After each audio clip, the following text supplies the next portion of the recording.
In this video, I'm going to show you how to very quickly and easily set up your first RAG agent inside of n8n. So here's what it looks like. Very simple. I can just open up the chat and ask a simple question. Then that message gets sent through the AI agent, and then it makes the call to Pinecone. So Pinecone is what we're going to be using to make our RAG agent. But before we do that, I want to get into what RAG even is. So what is RAG? RAG is retrieval augmented generation. So instead of giving AI the entire knowledge base and just hoping that it remembers, RAG is a much smarter approach. So yes, it does store your documents, but it's only going to retrieve the relevant ones when we need them. And then those are given to the AI for better context for its answers. So for example, with the customer support agent, we'd ask the question, it would then go and look at the docs that are available, pick the right pocket that's most relevant contextually, and then only give an answer based on the information that we've given the AI, not the other way around, not going and searching the internet for a billion different possibilities that don't actually exist. So that's how we're going to completely negate hallucinations with our AI agents. But first things first, let's head over to Pinecone. Once you get signed in, you just have to create an assistant. So create an assistant,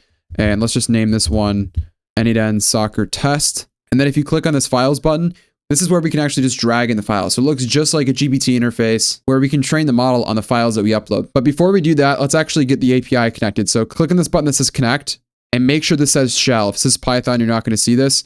Scroll down and then you see we have this curl or C URL that we can just simply copy and paste. However, I only want this line 3 and below.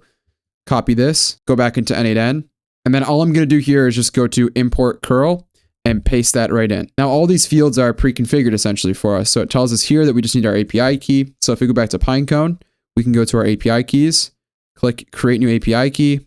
I'm going to name this one n8n soccer test. Copy that API key, go back to n8n and just paste that value in right there. So we imported curl. We can see the method is post. All of this is already filled out to be using our assistant. We went to Pinecone, we grabbed this API key, we've pasted it in here, and now we're sending this body as the code. Now, the problem is we have this thing here that says, what is the inciting incident of Pride and Prejudice as the content? However, this is what we consider hard-coded in. So if you leave this like this, the message won't be able to send through properly to Pinecone because it's hard-coded as the message right here. So what do we need to do? We need to make it dynamic. We need to make sure that whatever information is coming in from the previous node, this message that we're sending, is being passed all the way through to our HTTP request and then being sent and called to Pinecone. So now all we need to do is just change this in between these quotation marks. It's going to be 2 curly braces and then $, and then from AI, and then in parentheses, search query, close parentheses, space, and these two. And again, this is all going to be in the template that I have down in the description. So now all it's doing is making sure that we're pulling the search query, which is really just the message that we're sending from that chat agent all the way through. So that's going to be good to go. So that's it for the HTTP request that's now calling to Pinecone. And then here for the chat model, we'll just simply add an open router chat model. So if you type in open router, you can add this, and then we can use 4.1 mini. That's fine. Now let's go back to Pinecone, and we've already created this assistant for ourselves. Let's click into the assistant. Now we just need to upload some files. So I'm just going to upload the changes to the law of the game of soccer, the official FIFA PDF. Now, a quick note about uploading files. If you're going to convert a file from PDF to text, because Pinecone has a file size limit, it can be pretty tempting to just go from PDF to text, right? Especially if you're talking about uploading a file that has hundreds of pages. You might be thinking, okay, great. Then I can just convert that to text, which is a much smaller file size, and be good to go, right? No, that's not correct. Instead, you need to make sure you're keeping either a docx or a PDF file to make sure we're maintaining the structure, because that way it can actually give you citations and everything lines up. So that's just a quick note there. Otherwise, when you say, where'd you get that from? It'll say, wasn't able to find the page, wasn't able to find the article. So click import, and now we uploaded the file. So let's just test this to make sure that it works. I'm just going to ask, what was a rule that was changed this year? One of the rules that was changed this year involves the goalkeepers control the ball. If a goalkeeper controls the ball with their hands or arms more than 8 seconds, a corner kick will now be awarded to the opposing team. So let's ask a question. Were there any changes made to the offside rule? It's going to process. Now it's asking Pinecone, and now it's going to send us back a message.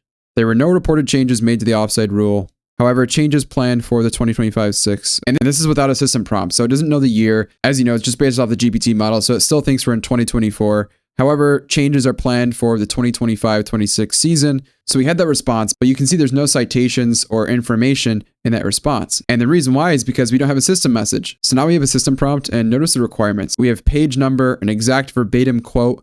It'll try to do that, but you're going to see what's going to happen here in a second. So let's just try to ask the same question. So were there any changes made to, you know what, let's say the corner kick rule. So were there any changes made to the corner kick rule? Now it's checking Pinecone, and it should use that prompt. There we go. So yes, changes were made to the corner kick rule, including awarding a corner kick if a goalkeeper inside their penalty area controls the ball with their hands or arms. So if he holds onto the ball for longer than 8 seconds, then now they get a corner kick. As we can see here, citation, and then it says changes to the laws of the game, 2025-26, page 4, law 17, corner kick, bang. And we have a quote. However, if we actually copy this quote, it just copied that as a citation.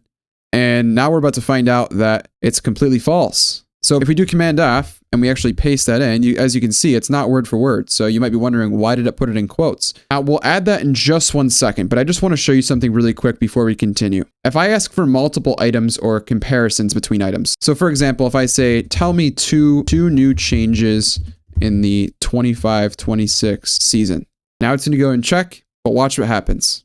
So as we can see over here on the left, it actually ran twice. And this is just to show you the agent is in control of how many times it's running, of what it's calling. This is the power of these AI agents. We're empowering them to then make the decisions on their own. So it saw 2 different ones. I need to go check for the first one, and then I'm going to go and check for the second. So as you can see, it's going to adjust based on the question that we ask it, which is super cool. So it responded with something about the captain's armband and referees using a signal to count down the last 5 seconds when the goalkeeper's holding on the ball too long. Then it has the law 3, pages 1 through 2, and then it gives us this quote here. Again, the problem is if we copy and paste this quote, this quote doesn't actually exist. So how do we make it so it actually goes and pulls the specific quote? Well, let's head back over to Pinecone.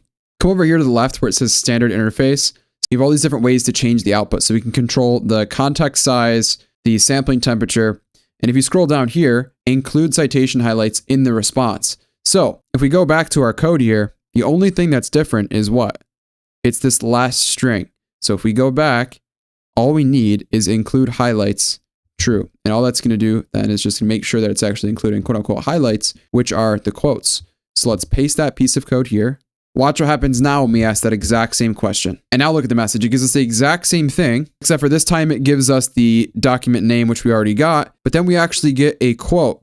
Now the cool thing is if we take this quote and we do Command F, we actually see it word for word in the document. Pretty cool. So this is just like the most bare bones RAG agent that you can possibly build. We could add something like another AI agent here to make even more decisions, or really anything, because it's n8n. So again, guys, highly recommend you join my private community down in the description. It'll help you to understand these concepts a lot more. If you need my help one-on-one, I'll also leave a link to book a call down in the description. I appreciate you guys watching. I'll see you in the next video.